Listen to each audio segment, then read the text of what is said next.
Page numéro 12 du cahier d'exercice Ludo. Il faut l'ouvrir à la page numéro 12. C'est sur le son E qui s'écrit avec le E accent aigu. Ici en script,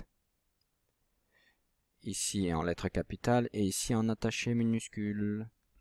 À vous de les entourer. Ici c'est E, ici les E accent aigu, entourez-les.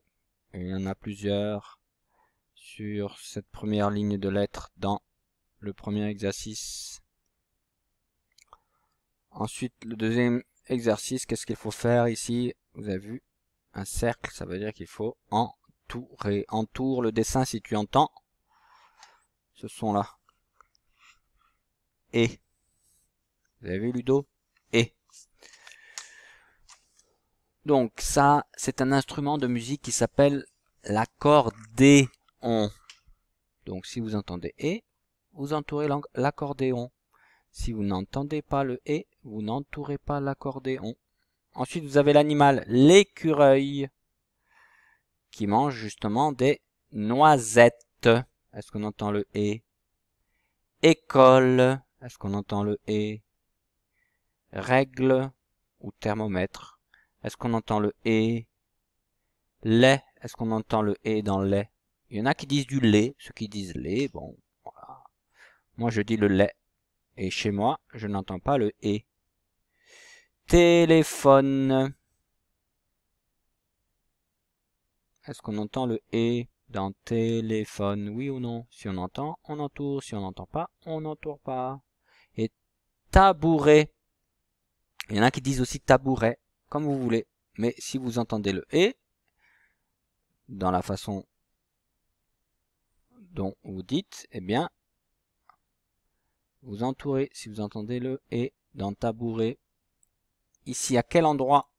Il faut marquer le point. À quel endroit dans le mot, dans quelle syllabe exactement vous entendez le son et? Dans nénuphar, à vous de marquer d'un point la bonne syllabe dans laquelle vous entendez le son et. Éléphant, où est-ce qu'on entend le et? Dans quelle syllabe? Cheminée. Télévision, où est-ce qu'on entend le son et? Et pour l'exercice numéro 4, il faut dessiner 3 choses dans lesquelles vous entendez, dont le nom comporte le son et. Alors vous pouvez utiliser le nom de certains dessins là, ou alors inventer carrément. Vous pouvez dessiner un bébé. On entend le et. Vous pouvez dessiner de la fumée. Ça c'est le feu, et le feu fait de la fumée. Vous pouvez dessiner la fumée. Et plein, voilà. Vous avez 3 dessins à dessiner, et le nom de ces dessins doit comporter le son et à l'intérieur. Donc ça peut être cheminée, ça peut être téléphone, télévision, bébé, fumée. Ce que vous voulez, mais à dessiner, mais qui comporte le son et. Et après, vous écrivez ici dans le 5e et dernier exercice, tout en bas, le E accent aigu, vous l'écrivez en attaché minuscule, ici. Dans ce sens, l'accent, on va zoomer. Dans ce sens-là, sinon on va croire que si c'est dans l'accent grave, ça fait « dans l'autre sens. Nous, on veut et avec le E accent aigu dans ce sens. Et, que des et avec toujours le même sens pour l'accent aigu. Voilà pour cette page numéro 12.